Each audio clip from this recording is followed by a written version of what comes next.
విక్రమ్ టీవీకి సబ్స్క్రైబ్ చేయండి. Subscribe to Vikram TV. Subscribe to Vikram TV. Subscribe to Vikram TV. Please like, share and subscribe to Vikram TV.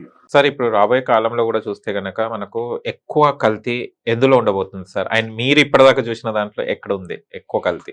ఇంకా పిల్లలకి ఇచ్చి chocolates, ice cream, chocolates brand లేని చాక్లెట్లు వాడలేదు, అన్ని బ్రాండ్సే వస్తున్నాయండి. ఇప్పుడు సూపర్ మార్కెట్లో అక్కడక్కడ లాస్ట్ ఇయర్ పురుగులు, కొంచెం తెల్ల పురుగులు వచ్చిన సందర్భాలు ఉన్నాయి. దానికి కంపెనీ మంచి కంపెనీలు అండి.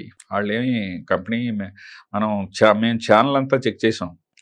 కంపెనీ నుంచి బాగానే వస్తుంది. ఎక్కడంటే పొరపాటు జరుగుతున్నది, అది బాధ్యత ఆడదే.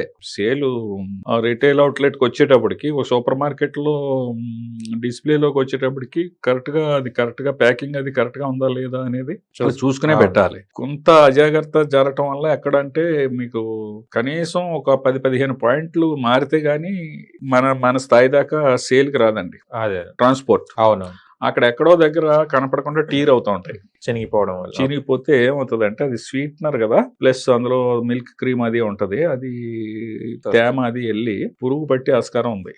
అలా జరిగిన సందర్భాలే తప్ప దాన్ని వేరే విధంగా చాక్లెట్స్ అయితే అడల్ట్రేషన్ అంటే మరీ ఇంకా పావళకి ₹10 అమ్మి లోకల్ మేడ్ కొన్ని అయితే ఇష్టం వచ్చినట్టు కలర్స్, బ్రాండెడ్ కలర్స్ వాడతారు. అలాంటివి వాడొద్దండి ఈ చాక్లెట్స్ అయితే. ఇది ఐస్ క్రీమ్స్ వరకు మీరు కూడా చూసినట్టున్నారు. ఓల్డ్ సిటీలో కొన్ని ప్రాంతాల్లో తయారు చేసే విధానాన్ని పక్కన పెడితే, తయారు చేసిన తర్వాత దాన్ని ఉంచి విధానం కూడా అత్యంత పరిశుభ్రంగా ఉంటుంది. అదొకటి క్షమించరాని నేరం అండి అది. వాళ్ళు బిజినెస్ చేసేటోడు ఎలా ఉండాలి ఎంతో అంచేత అది కూడా మనం గమనించాలి. ప్రతిదీ అధికారి వెళ్ళి చూడాలంటే కూడా కొన్ని ఆస్కారం అవట్లేదు, ఆస్కారం లేదు. అంటే ఇప్పుడు ఇంకా గౌరవ మంత్రి గారు దామోదర రాజనరసింహ గారు 2 రోజుల ముందు మీటింగ్ పెట్టారు. మీటింగ్ రోజుని చెప్పారు, ల్యాబ్స్ కూడా ఒక ల్యాబ్ సరిపోవట్లేదు టెస్టింగ్ కి, ఇంకా ల్యాబ్స్ పెంచాలని, స్టేట్ లో స్టాఫ్ ను కూడా పెంచాలని ఆలోచనలో ఉన్నారు. పెంచితే ఇంకా మంచి జరుగుతుంది. ఐస్ క్రీమ్స్ పర్టికులర్ గా హైదరాబాద్ నగరం వరకు అంతే కొన్ని ప్రాంతాల్లో తక్కువ ఖరీదుకి అంటే పిల్లల్ని తీసుకెళ్తారు, పాపం ఎక్కువగా తింటున్నారు. అలాంటిది కొంచెం అవాయిడ్ చేస్తే బెటర్ అండి. ఎందుకంటే వాళ్ళు వాడే ఇంగ్రీడియంట్స్, కెమికల్స్ మంచివి కాదు.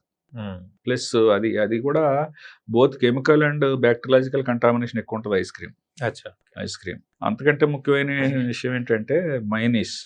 ఇప్పుడు చాలా మోమోస్ లో మైనీస్ తిని రీసెంట్ గా అన్ఫార్చునేట్ థింగ్ ఒకటి జరిగింది. లాస్ట్ ఒక 10 days బ్యాక్ ఒక యంగ్ లేడీ, ఒక ఆవిడ మీన్స్ 31 years ఎంతో ఆవిడ ఎక్స్పైర్ అయ్యారు. దాని గురించి అని ఇప్పుడు దాకా ఉన్న నివేదికలన్నీ ఆవిడ అది తినే పోయారు అనుకుంటున్నాను. ఇంకా కన్ఫర్మేషన్, ఇంకా రిపోర్ట్స్ అవి రావాలి. ఏదైనా మొత్తం మీద అది తిని ఆవిడే కాదు 50 మంది ఎఫెక్ట్ అయ్యారు. ఆవిడ సివియారిటీ ఉండి కొంచెం మరి ఏమైనా ఇష్యూస్ ఉన్నాయో దీనివల్ల పోయారు అనేది ఇంకా ఫైనల్ రిపోర్ట్ రావాల్సి ఉంది. గవర్నమెంట్ అనౌన్స్ చేస్తుంది. మైనీస్ అనేది, మైనీస్ లో 2-3 రకాలు ఉన్నాయండి. ఒకటి వెజ్ మైనీస్, రెండోది రా ఎగ్ తో తయారు చేసే మైనీస్. మోస్ట్ డేంజరస్ థింగ్ ఏంటంటే రా ఎగ్ మైనీస్. దాని లైఫ్ పీరియడ్ 3 to 4 hours ఉంటుంది.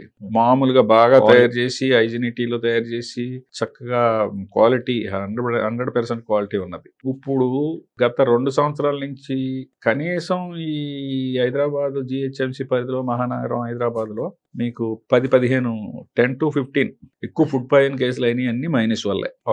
చేత మైనస్ ని ప్రభుత్వం వారు 30/10/24 నుంచి మన 30 అక్టోబర్ నుంచి బ్యాన్ చేసింది తెలంగాణ గవర్నమెంట్. అంచేత ఎక్కడ మైనస్ వాడటానికి వీల్లేదు. అలాంటిది ఏదైనా సప్లై చేసిన వెంటనే గవర్నమెంట్ తెలియపరిస్తే కూడా ఆపుతారు. వెజ్ మైనస్ వాడొచ్చండి.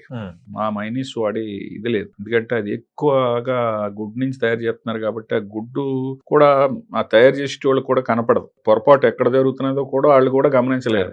ఇంకా అనైజినిటీ ప్రదేశంలో మన పర్టికులర్ ఇష్యూలో వాళ్ళు బాగా మనకి శాంపుల్స్ దొరకలేదు, కానీ తీయటానికి మా సిబ్బందికి, మన ఫుడ్ సేఫ్టీ వారికి, ఎందుకంటే అది 40 hours తర్వాతనే మన గవర్నమెంట్ నోటీస్కి వచ్చింది. వీళ్ళు ఇమీడియట్ గా వెళ్ళేటప్పటికి వాళ్ళు అంతా క్లీన్ చేసి పెట్టేశారు. అతని జీవన భృతి కూడా పోయింది కదా. అవును, వాళ్ళది పోయింది. వీళ్ళందరూ ఎఫెక్ట్ అయ్యారు. వీళ్ళు పబ్లిక్ పాపం వాళ్ళందరూ హాస్పిటల్స్ లో హాస్పిటలైజ్ అయ్యారు. అలాంటి ఎక్కడ తప్పు జరుగుతున్నదో పర్టికులర్ గా దీని జరిగిందో తెలుసుకునే దాని ఇన్వెస్టిగేషన్ కి గవర్నమెంట్ కి కరెక్ట్ గా క్లూ దొరుకుతుందండి. దాని ప్రకారం కూడా విధి విధానాలు మారుస్తారు.